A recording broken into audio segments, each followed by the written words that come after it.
കർഷകന് വീണ്ടും ഒരു പുരസ്കാര സാധ്യത മനസ്സിലുദിച്ചു. അയാൾ മത്തങ്ങ വള്ളിയോടെ ഒരു മൺകുടത്തിനുള്ളിലാക്കി. കുടത്തിനുള്ളിൽ മത്തങ്ങ തിങ്ങി നിറഞ്ഞു വളർന്നു. പാകമായപ്പോൾ അയാൾ മത്തങ്ങ മുറിച്ചെടുത്ത് വിധി നിർണയ സമിതിയുടെ മുൻപിൽ ഹാജരാക്കി. കുടത്തിൻ്റെ രൂപത്തിലാക്കിയെടുത്ത മത്തങ്ങയെയോർത്ത് അഭിമാനത്തോടെ നിന്ന കർഷകന് സമിതി അയോഗ്യത കൽപ്പിച്ചു. അവരുടെ വിധിന്യായം ഇങ്ങനെയായിരുന്നു: വലുതാകാൻ സാധ്യതയുള്ള ഒന്നിനെയും കുടത്തിനുള്ളിലാക്കി നശിപ്പിക്കരുത്. മറ്റുള്ളവരുടെ വളർച്ചയെ തടയാൻ നമ്മൾ ഇടയാകരുത്. നമ്മുടെ വളർച്ച പോലെ പ്രധാനപ്പെട്ടതാണ് മറ്റുള്ളവരുടെ വളർച്ചയും. എല്ലാ ജീവികൾക്കും വസ്തുക്കൾക്കും അവയുടേതായ രൂപവും ഭാവവും ഭംഗിയും സാധ്യതകളുമുണ്ട്.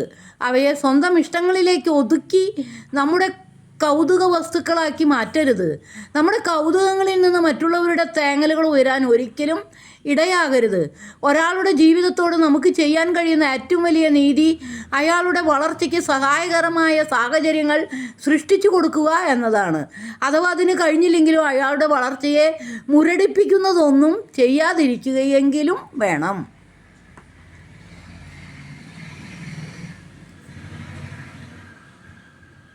പ്രിയ സുഹൃത്തുക്കളെ, ഒരു കാര്യം ഞാൻ നിങ്ങളോട് ചോദിക്കട്ടെ. ഒരേ മഴയിൽ രണ്ട് മനുഷ്യർ നടക്കുന്നു. ഒരാൾ പറയുന്നു, എൻ്റെ ജീവിതം എപ്പോഴും ഇങ്ങനെയാണ്, മഴ പോലും എന്തേ ഇങ്ങനെ.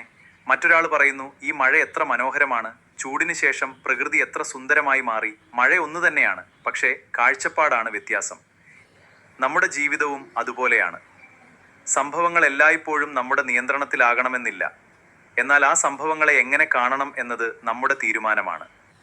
ഇന്ന് പലരും ജീവിതത്തിൽ തോൽക്കുന്നത് പ്രശ്നങ്ങൾ കൊണ്ടല്ല.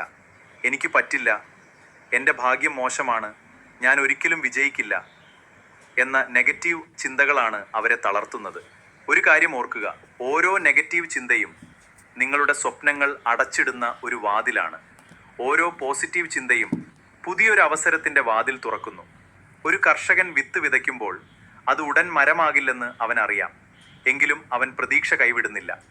കാരണം ഇന്ന് വിതച്ച വിത്ത് നാളെ ഒരു തണൽമരമാകുമെന്ന് അവൻ വിശ്വസിക്കുന്നു. നമ്മുടെ ജീവിതവും അതുപോലെയാണ്. ഇന്ന് നിങ്ങൾ അനുഭവിക്കുന്ന വേദന നിങ്ങളുടെ ജീവിതത്തിൻ്റെ അവസാന അധ്യായമല്ല.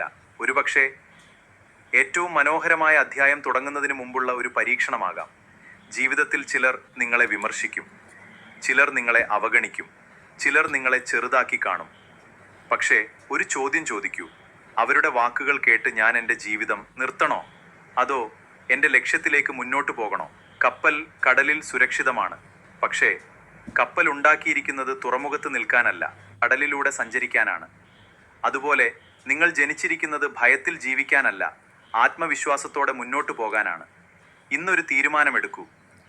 ഇനി ഞാൻ എൻ്റെ ജീവിതത്തെ നെഗറ്റീവ് വാക്കുകൾ കൊണ്ട് നശിപ്പിക്കില്ല. ഇനി ഞാൻ എന്നെ മറ്റുള്ളവരുമായി താരതമ്യം ചെയ്യില്ല. ഇനി ഞാൻ വീണാൽ കരയില്ല, എഴുന്നേറ്റ് വീണ്ടും നടക്കും. കാരണം പരാജയം ജീവിതത്തിൻ്റെ അവസാനമല്ല, വീണ്ടും തുടങ്ങാനുള്ള അവസരമാണ്. സുഹൃത്തുക്കളെ, ഓരോ പ്രഭാതത്തിലും എഴുന്നേൽക്കുമ്പോൾ കണ്ണാടിയിൽ നോക്കി നിങ്ങളോട് തന്നെ പറയൂ, എനിക്ക് കഴിയും, ഞാൻ തോൽക്കില്ല, ഇന്നത്തെ ദിവസം ഇന്നലത്തേതിനേക്കാൾ മികച്ചതാക്കും. ഈ 3 വാക്കുകൾ നിങ്ങളുടെ ജീവിതത്തെ പതുക്കെ മാറ്റാൻ തുടങ്ങും. ഓർക്കുക, ഇരുട്ടിനെ ശപിക്കുന്നതിനേക്കാൾ നല്ലത് ഒരു ചെറിയ വിളക്ക് തെളിയിക്കുകയാണ്. അതുപോലെ നെഗറ്റീവായി ജീവിക്കുന്നതിനേക്കാൾ നല്ലത് ഒരു ചെറിയ പോസിറ്റീവ് ചിന്തയോടെ ഓരോ ദിവസവും ആരംഭിക്കുകയാണ്. നിങ്ങളുടെ ചിന്തകൾ മാറുമ്പോൾ നിങ്ങളുടെ വാക്കുകൾ മാറും. വാക്കുകൾ മാറുമ്പോൾ നിങ്ങളുടെ പ്രവൃത്തികൾ മാറും. പ്രവൃത്തികൾ മാറുമ്പോൾ നിങ്ങളുടെ ശീലങ്ങൾ മാറും. ശീലങ്ങൾ മാറുമ്പോൾ നിങ്ങളുടെ ജീവിതവും മാറും. അതുകൊണ്ട് ഇന്ന് തന്നെ ഒരു തീരുമാനമെടുക്കൂ. ഞാൻ സാഹചര്യങ്ങളുടെ അടിമയാകില്ല, ഞാൻ പ്രതീക്ഷയുടെ മനുഷ്യനാകും. ഞാൻ നെഗറ്റീവായല്ല, പോസിറ്റീവായാണ് ജീവിക്കുക. കാരണം ജീവിതം എനിക്ക് ലഭിച്ച ഏറ്റവും വലിയ ദൈവാനുഗ്രഹമാണ്. ദൈവം സമൃദ്ധമായി അനുഗ്രഹിക്കട്ടെ. പ്രിയ സുഹൃത്തുക്കളെ, ഒരു കാര്യം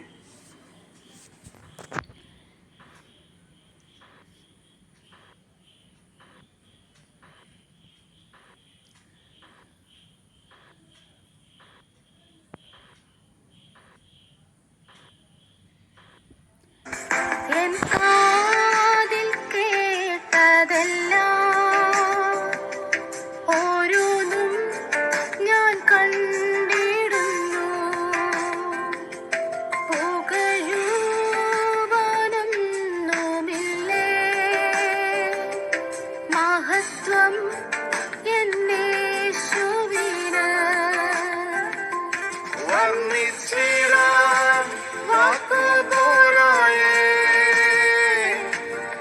വർണ്ണിച്ചിടാൻ നാവ് പോരായേ, വർണ്ണിച്ചിടാൻ വാക്കു പോരായേ, വർണ്ണിച്ചിടാൻ നാവ് പോരായേ. Download ShareChat.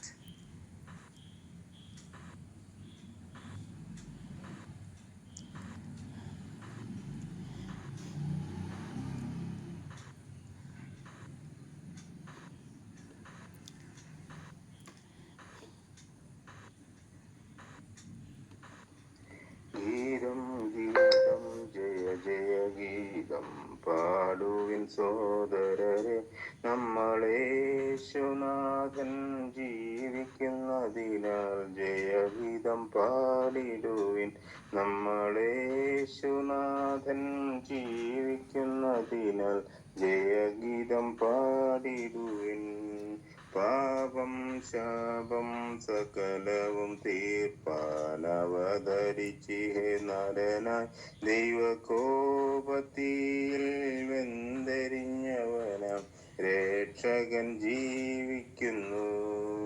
ഉലകമഹാന്മാരഖിലരും ഒരുപോലുറങ്ങുന്നു കല്ലറയിൽ, നമ്മൾ ഉന്നതനേശു മഹേശ്വരൻ മാത്രം ഉയരത്തിൽ വാണിടുന്നു. കലുഷതയകറ്റി കണ്ണുനീർ തുടപ്പിൻ, ഉത്സുകരായിരിപ്പിൻ, നമ്മളാത്മനാഥൻ ജീവിക്കവേ ഇനി അലസത ശരിയാമോ. വാതിലുകളെ നിങ്ങൾ തലകളെ ഉയർത്തിൻ, വരുന്നിത ജയരാജൻ, നിങ്ങൾ ഉയർന്നിരിപ്പിൻ കതകുകളെ ശ്രീയേശുവെ സ്വീകരിപ്പാൻ. ഗീതം ഗീതം ജയ ജയ ഗീതം പാടുവിൻ സോദരരെ, നമ്മളേശുനാഥൻ ജീവിക്കുന്നതിനാൽ ജയഗീതം പാടിടുവിൻ. നമ്മളേശുനാഥൻ ജീവിക്കുന്നതിനാൽ ജയഗീതം പാടിടുവിൻ. ദൈവമേ, നിന്റെ ദയയ്ക്ക് തക്കവണ്ണം എന്നോട് കൃപയുണ്ടാകണമേ. നിന്റെ കരുണയുടെ ബഹുത്വപ്രകാരം എൻ്റെ ലംഘനങ്ങളെ മായ്ച്ചു കളയണമേ. എന്നെ നന്നായി കഴുകി എൻ്റെ അകത്യം പോക്കണമേ. എൻ്റെ പാപം നീക്കിയതിന് വെടിപ്പാക്കണമേ. എൻ്റെ ലംഘനങ്ങളെ ഞാൻ അറിയുന്നു, എൻ്റെ പാപം എപ്പോഴും എൻ്റെ മുമ്പിലിരിക്കുന്നു. എന്നോട് തന്നെ ഞാൻ പാപം ചെയ്തു, നിനക്ക് അനിഷ്ടമായുള്ളത് ഞാൻ ചെയ്തിരിക്കുന്നു. ഇതാ ഞാൻ അകത്യത്തിൽ ഒഴിവായി, പാപത്തിൽ എൻ്റെ അമ്മ എന്നെ ഗർഭം ധരിച്ചു. അന്തർഭാഗത്തിലെ സത്യമല്ലോ നീ ഇച്ഛിക്കുന്നത്, അന്തരംഗത്തിൽ എന്നെ ജ്ഞാനം ഗ്രഹിപ്പിക്കണമേ. ഞാൻ നിർമ്മലാകേണ്ടതിന് ഈ സോപ്പ് കൊണ്ട് എന്നെ ശുദ്ധീകരിക്കണമേ. ഞാൻ ഹിമത്തേക്കാൾ വെളുക്കേണ്ടതിന് എന്നെ കഴുകണമേ. നിന്റെ രക്ഷയുടെ സന്തോഷം എനിക്ക് തിരികെ തരണമേ. മനസ്സൊരുക്കമുള്ള ആത്മാവിനാൽ എന്നെ താങ്ങണമേ. കർത്താവേ, എൻ്റെ അധരങ്ങളെ തുറക്കണമേ, എന്നാൽ എൻ്റെ വായി നിന്റെ സ്തുതിയെ വർണ്ണിക്കും. സർവശക്തനേറ്റനുമായ ദൈവമേ, സ്വർഗീയ പിതാവേ, അപ്പനെ ഞങ്ങൾ വാഴ്ത്തുന്നു, ആരാധിക്കുന്നു, മഹത്വപ്പെടുത്തുന്നു. മനോഹരമായ പ്രഭാസമയം ഉറപ്പുണർന്നപ്പത്തിന്റെ പാദപിടുത്തങ്ങളായിരിക്കുവാൻ അടിയങ്ങൾക്ക് അവിടെ നിന്ന് യോഗ്യത തന്നതിനായി നന്ദിയോടെ സ്തോത്രം. കഴിഞ്ഞ രാത്രിയിൽ അപ്പന്റെ ചിറകടിയിൽ ഭദ്രമായി ഞങ്ങളെ സൂക്ഷിച്ചു. ശാന്തമായി ഞങ്ങൾ കിടന്നുറങ്ങി സന്തോഷത്തോടെ ഉറപ്പുണർന്ന് അപ്പത്തിന്റെ തിരുമുഖം അന്വേഷിക്കുവാൻ ഞങ്ങൾക്ക് പ്രാഗൽഭ്യം പദവിയും തന്നല്ല കർത്താവെ. അവിടുന്ന് എത്ര നല്ലവൻ വല്ലഭൻ മതിയായവനെന്ന് രുചിച്ചറിയുവാൻ ഞങ്ങളുടെ ജീവിതത്തിൽ അനേക മുഖാന്തരങ്ങൾ നൽകി തന്ന് ഞങ്ങളെ ജീവോത്സവമായി നടത്തുന്നതോർത്ത് നന്ദിയോടെ സ്തോത്രം. അപ്പനോട് കൂടുതൽ ചേർന്ന് നടക്കുവാൻ എന്ന പകൽക്കാലം ഞങ്ങൾക്കിടയാക്കണമേ. ഹല്ലേലൂയ. ഹനോക്ക് ദൈവത്തോട് കൂടെ നടന്ന് ദൈവനെ എടുത്തുകൊണ്ട് നിങ്ങൾ കാണാതെയായി എന്ന് രേഖപ്പെടുത്തിയിരിക്കുന്ന പോലെ ഹല്ലേലൂയ. കർത്താവിനെ സ്തുതിച്ച് ആരാധിച്ച് മഹത്വപ്പെടുത്തിക്കൊണ്ട് ഞങ്ങൾക്ക് ഈ നാളുകളിലായിരിക്കാനൊക്കെ ഹല്ലേലൂയ. അപ്പനോട് കൂടുതൽ ചേർന്ന് നടക്കുവാനൊക്കെ കർത്താവ് ഇടയാക്കണമേ എന്ന് പ്രാർത്ഥിക്കുന്നു. ഹല്ലേലൂയ. ജീവന്റെ മാർഗം കണ്ടെത്തി ഹല്ലേലൂയ അതിൽ നടക്കുവാനൊക്കെ കർത്താവെ അവിടുന്ന് സഹായിക്കും.